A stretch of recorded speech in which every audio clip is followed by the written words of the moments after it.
क्या आपके घर में भी खुले डिब्बे या कंटेनर से तेल आता है? अगर आप महाराष्ट्र में रहते हैं तो ये खबर आपके काम की है।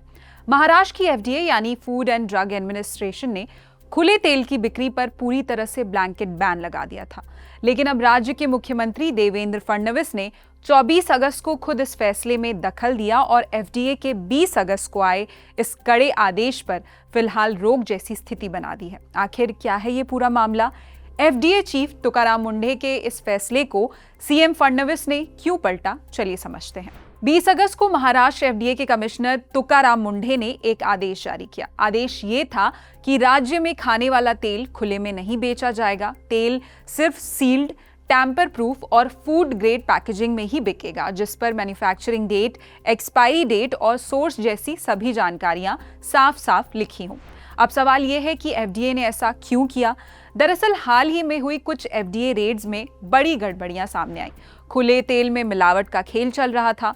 दुकानदार पुराने और नॉन फूड ग्रेड डिब्बों का बार बार इस्तेमाल कर रहे थे। इसके अलावा समोसे कचौड़ी तलने के लिए एक ही तेल को बार बार गर्म किया जा रहा था। कई हेल्थ एक्सपर्ट्स मानते हैं कि ये सेहत के लिए जहर समान है। रेगुलेटर ने पाया था कि खुले तेल में सोर्स, बैच नंबर और पैकेजिंग की तारीख जैसी जरूरी जानकारियां भी गायब थी। इसी मिलावट को रोकने और तेल कहां से आ रहा है ये पता लगाने के लिए तुकाराम मुंढे ने सीधे खुले तेल पर बैन लगा दिया। अब पेपर पर तो ये फैसला जनता की सेहत के लिए बहुत अच्छा दिख रहा था, लेकिन जमीन पर इससे एक बड़ा बवाल खड़ा हो गया।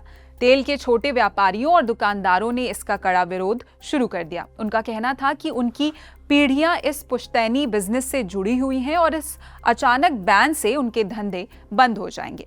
बात सिर्फ व्यापारियों तक नहीं रुकी, ये मुद्दा सीधे कैबिनेट बैठक तक पहुंच गया। कई मंत्रियों ने चिंता जताई कि इसका सबसे बुरा असर गांव के कंज्यूमर्स और छोटे व्यापारियों पर पड़ेगा, क्योंकि गांव में हर जगह ब्रांडेड या सील पैक तेल आसानी से नहीं मिलता। लोग अपनी जरूरत के हिसाब से खुला तेल ही खरीदते हैं। बस फिर क्या था? मामला बढ़ता देख मुख्यमंत्री देवेंद्र फडणवीस ने तुरंत दखल दिया। कैबिनेट मीटिंग के बाद उन्होंने एफडीए को निर्देश दिया कि ऐसा वन साइड बैन नहीं चलेगा, कोई बीच का रास्ता निकालिए। सीएम फडणवीस ने कहा कि सरकार का मकसद मिलावट रोकना है, ना कि पारंपरिक धंधों को बंद करवाना। उन्होंने एफडीए को एक एसओपी यानी स्टैंडर्ड ऑपरेटिंग प्रोसीजर तैयार करने को कहा है। यानी अब एक ऐसी गाइडलाइन बनेगी जिससे ये पक्का किया जा सके कि जो खुला तेल बिक रहा है वो पूरी तरह शुद्ध हो, उसमें कोई मिलावट ना हो। इससे छोटे व्यापारियों का धंधा भी चलता रहेगा और लोगों की सेहत से खिलवाड़ भी नहीं होगा। तो कुल मिलाकर बात यह है कि तुकाराम मुंढे की अगुवाई वाली एफडीए ने मिलावटखोरों पर नकेल कसने के लिए कड़ा कदम उठाया था, लेकिन सरकार ने फिलहाल आम जनता और छोटे व्यापारियों की सहूलियत को देखते हुए नियमों को थोड़ा लचीला करने का फैसला किया है। हालांकि सिर्फ 6 दिन पहले यानी 18 अगस्त तक कहानी बिल्कुल अलग थी, जब मुख्यमंत्री देवेंद्र फडणवीस तुकाराम मुंढे के इस अग्रेसिव एक्शन के साथ पूरी मजबूती से खड़े थे।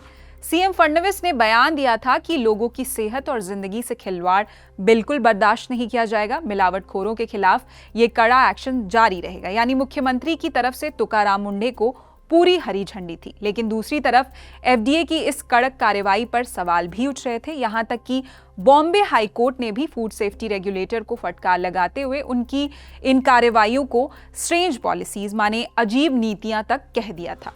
पिछले करीब 3 महीने से महाराष्ट्र में फूड एंड ड्रग एडमिनिस्ट्रेशन के कामकाज का तरीका खूब चर्चा में है, इतना कि इस पर एक टर्म चल निकला है, मुंढे मेथड। इस मेथड में खाद्य पदार्थों की साफ सफाई और सुरक्षा मानकों में उल्लंघन पर दनादन कार्रवाई होती है। हर शाम एफडीए एक प्रेस रिलीज जारी करता है जिसमें नियमों के उल्लंघन के साथ बंद की गई दुकानों और दुकान मालिकों के नाम होते हैं। इन सबके केंद्र में है IAS officer Tukaram Mundhe. Tukaram Mundhe 2005 batch के आईएएस ऑफिसर हैं। 25 मई 2026 को उन्होंने महाराष्ट्र एफडीए के कमिश्नर का कार्यभार संभाला।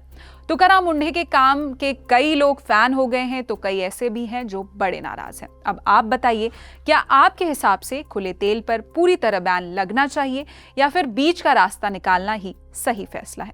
अपनी राय कमेंट सेक्शन में जरूर बताएं। मेरा नाम है निहारिका। देश और दुनिया की अन्य खबरों के लिए देखते रहिए इंडियन एक्सप्रेस हिंदी। शुक्रिया।